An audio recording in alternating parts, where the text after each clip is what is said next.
ఆయన వాక్యం సత్యం. ఆయన వాక్య సారమంతా సత్యమే. అందులో బోటకాలు లేవు, అబద్ధాలు లేవు. తమాషాగా అన్నాను, అప్పుడన్నాను, ఇప్పుడన్నాను. దేవుని వాక్యానికి ఎక్స్పైర్ డేట్ లేదు. ఆయన వాక్యం నిరంతరము నిలుచును.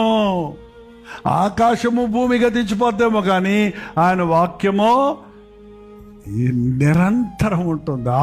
అబ్రహాముకి ఇచ్చాడు వాగ్దానం. నువ్వు సొంతం చేసుకోవచ్చు ఆ వాగ్దానం.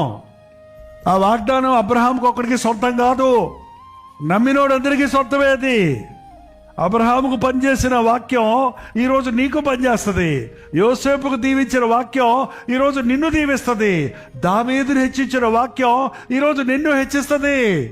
పౌలును వాడుకున్న ఆ వాక్యం నిన్ను వాడుకుంటుంది.